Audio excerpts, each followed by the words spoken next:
हम नाटक के विषय में चर्चा कर रहे थे कि नाटक क्या है। धनंजय ने अपने दशरूपक में इसके ऊपर विशद रूप से प्रकाश डाला है कि नाट्यानाम लक्षणम संक्षिपामि। नाटकों के मैं लक्षण को संक्षेप में कहता हूँ। अवस्था अनुकृतिर नाट्यम, अवस्था का अनुकरण ही नाट्य कहलाता है। काव्यो उपनिबद्ध धीरोदात्ताद्य अवस्था अनुकारश चतुर्विध अभिनयेन तादात्म्य आपत्तिर नाट्यम। अर्थात अवस्था का जहाँ पर अनुकरण पाया जाता है। काव्य में जिस नायक का वर्णन होता है धीरोदात्त आदि, तो 4 प्रकार के नायक हैं और उनकी 4 ही प्रकार की अवस्थाएं होती हैं। तो उन अवस्थाओं का अनुकरण 4 प्रकार के अभिनय द्वारा जहाँ एक रूपता स्थापित की जाती है उसे ही नाटक कहते हैं। अर्थात नाटक के अंतर्गत अभिनय करने वाला जो नट है वह नायक की अवस्थाओं का हूबहू अभिनय करता है। अभिनय के माध्यम से नाटक की अवस्था के साथ तादात्म्य स्थापित करने को ही नाटक कहा जाता है। और इस नाटक को रूपम दृश्यतयो उच्यते, रूप नाम से भी जाना जाता है। नाटक को रूप क्यों कहते हैं? दृश्यतया, क्योंकि वह दृश्य होता है, चाक्षुष होता है, आँखों से दिखाई देता है। जैसे नील आदि रूप होता है, नीला रंग, पीला रंग, हरा इत्यादि, तो आँखों से हम उसको देखते हैं। ऐसे ही जो नाटक है वह मंच पर जिसका मंचन होता है और वह जो दर्शक है उसे दिखाई देता है, इसलिए उसको रूप भी कहते हैं। तदेव नाट्यम दृश्यमानतया रूपम इत्युच्यते नीलादि रूपवत्। और इस नाटक को रूपक भी कहा जाता है। क्यों? रूपकम तत्समारोपात्। जैसे रूपक अलंकार होता है उसमें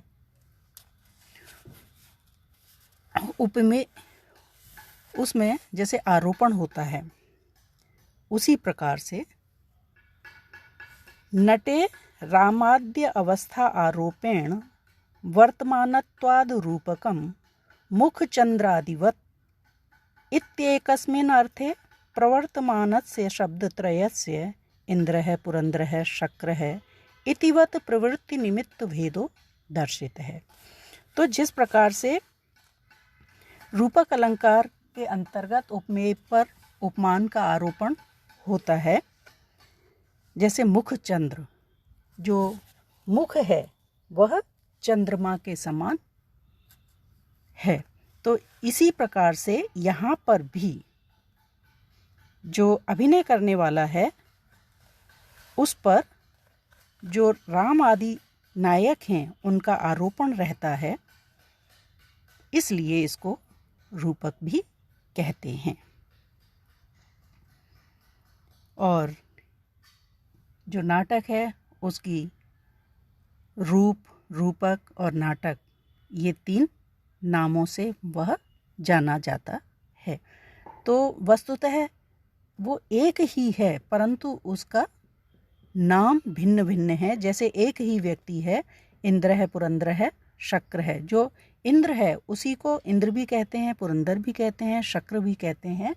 तो इसी तरह से प्रवृत्ति निमित्त के भेद के कारण ही उसको भिन्न भिन्न रूपों में या भिन्न भिन्न नामों से जाना जाता है। वस्तुतः वह है तो एक ही। तो वह जो नाटक है वह कितने प्रकार का होता है उसके विषय में धनंजय आगे अगली कारिका में कह रहे हैं। दशधैव रसाश्रयम, रस आश्रयम, रस पर आश्रित रहने वाला यह जो नाटक है दशधा एव 10 प्रकार का होता है। रसान आश्रित्य वर्तमानम 10 प्रकारकम एवेत्यावधारणम शुद्धाभिप्रायेण नाटिकायाः संकीर्णत्वेन वक्ष्यमाणत्वात्। तो रस पर आश्रित होने वाला यह नाटक जो है वह 10 प्रकार का होता है। तो वो 10 प्रकार कौन से हैं, उनका नामोल्लेख धनंजय ने अपने 10 रूपक में इस प्रकार से किया है। नाटकम सप्रकरणम भाणः प्रहसनम डिमः व्यायोग समवकारो विथ्य अंकेयः मृगा। तो उसके नाम इस प्रकार से हैं: नाटक, प्रकरण, भाण, प्रहसन, डिम, व्यायोग, समवकार, वीथी, अंक और ईहा मृग। तो ये नाटक के 10 प्रकार कहे जाते हैं। तो कोई शंका करने वाला व्यक्ति कहता है कि जो आपका भाण रूप आपने बतलाया है, प्रकार, रूपक का प्रकार भाण जो बतलाया है, तो जो नृत्य होता है वह भी भाण के समान ही होता है।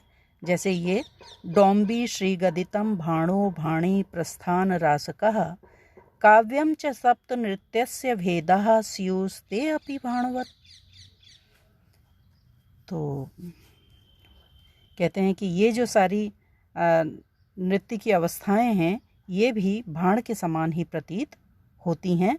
तो ये 7 भेद और इसी में शामिल कर लिए जाने चाहिए। तो इस शंका का निवारण करते हुए वो कहते हैं कि अन्यत भावाश्रयम नृत्यम। ये तो सारे नृत्य के प्रकार हैं जो कि भाव पर आश्रित होते हैं। नाटक जो है वो अवस्था पर आधारित है, उसमें अवस्था का अनुकरण पाया जाता है। और जो नृत्य होता है वो भाव पर आश्रित होता है, उसमें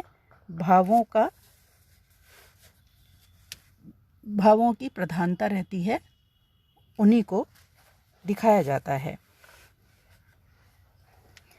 तो क्योंकि यहाँ पर प्रसंगाद नृत्यम व्युत्पादयति, यहाँ पर नृत्य का प्रसंग बीच में आ गया है, तो पहले नृत्य पर भी प्रकाश डालते चलते हैं जिससे नृत्य और नाटक की भिन्नता भली भांति प्रकट हो जाए, मालूम चल जाए कि जो नृत्य होता है वो नाटक नहीं है और जो नाटक है उसे नृत्य नहीं कहा जा सकता, क्योंकि दोनों में मूलतः भेद है। नृत्यम ताल लया आश्रयम, जो नृत्य होता है वह ताल और लय पर आश्रित होता है। तालश चंचत पुटादिः लयो द्रुतादिः तन्मात्रा अपेक्षो अंग विक्षेपो अभिनय शून्यो नृत्यमिति। नृत्य मूलतः नाटक से भिन्न है, क्योंकि इसमें ताल, जो हाथ की ताली इत्यादि है उसे ताल कहते हैं, और लय, द्रुत विलंबित इत्यादि जो लय हैं उन पर आश्रित होने के कारण जो नृत्य है वो नाटक से भिन्न होता है। और नृत्य में क्या होता है, अंग विक्षेपो अभिनय शून्यो, इसमें अंग विक्षेपण पाया जाता है परंतु अभिनय नहीं हुआ करता है। नाटक में अभिनय होता है, उसमें अवस्था का अनुकरण किया जाता है, नायक की जिस प्रकार की अवस्था है उसी का नट के द्वारा अभिनय किया जाता है। लेकिन जो नर्तक है उसके द्वारा अपना अंग संचालन पाया जाता है और अपनी जो मुख मुद्राएं हैं वे भावों के माध्यम से प्रकट की जाती हैं। तो इस प्रकार से नृत्य जो है वह नाटक से भिन्न होता है। आद्यम पदार्था अभिनयो मार्गो देशी तथा परम, ये जो नृत्य है वह भी 2 प्रकार का होता है। नृत्यम पदार्थ अभिनयात्मकम मार्गम इति प्रसिद्धम। पहला प्रकार इसका मार्ग कहा जाता है, जो कि जिसमें पदार्थ की प्रधानता पाई जाती है, तो इसे तो हम मार्ग कहते हैं। और दूसरा इससे भिन्न जो होता है उसे देशी का नाम दिया गया है। और मार्ग और देशी इन दोनों के भी दो प्रकार हैं। वो कौन से हैं? मधुरोद्धत भेदेन तद द्वयम द्विविधम पुनः लास्य तांडव रूपेण नाटकाद्य उपकारकम। मधुर और उद्धत इन दो रूपों में, इसके दो रूप हैं, मधुर मार्ग और उद्धत मार्ग। मधुर और उद्धत, जहाँ मधुर भाव है वहाँ लास्य, और जहाँ उद्धत भाव है वहाँ तांडव। तो पार्वती के द्वारा किए जाने वाला जो नृत्य है वो लास्य कहलाता है, जो कि मधुर होता है, और जहाँ शिव जी के द्वारा जो नृत्य है वह तांडव कहा जाता है, क्योंकि वह उद्धत है। तो मधुर के लास्य और तांडव ये दो भेद होते हैं। इसी प्रकार से जो देशी है उसके भी लास्य और तांडव ये दो रूप कहे जाते हैं। जहाँ मधुरता है वहाँ लास्य है, जहाँ उद्धत भाव है वहाँ पर तांडव रूप कहा जाता है। तो इस प्रकार से जो नाटक है वो नृत्य से सर्वथा भिन्न है। नाटक के अंतर्गत अभिनय की प्रधानता होती है और नृत्य के अंतर्गत भाव की प्रधानता होती है। नृत्य जो है वो भाव पर आधारित है और नाटक अभिनय पर आधारित है। हालांकि अंग संचालन दोनों में ही है, परंतु उसमें अवस्था का अनुकरण है और इसमें भावों का प्रदर्शन किया जाता है। तो इस प्रकार से नाटक जो है वो रूप, रूपक और नाटक तीन नामों से जाना जाता है, और इन तीनों का ही जो इसके 10 प्रकार भी बताए हैं। ये 10 मूलतः 10 प्रकार का होता है, और नृत्य जो है वो नाटक से भिन्न होता है। डोंबी, श्रीगदित इत्यादि भाण के समान हैं, परंतु वे नाटक के अंतर्गत उनकी गणना नहीं हुआ करती है।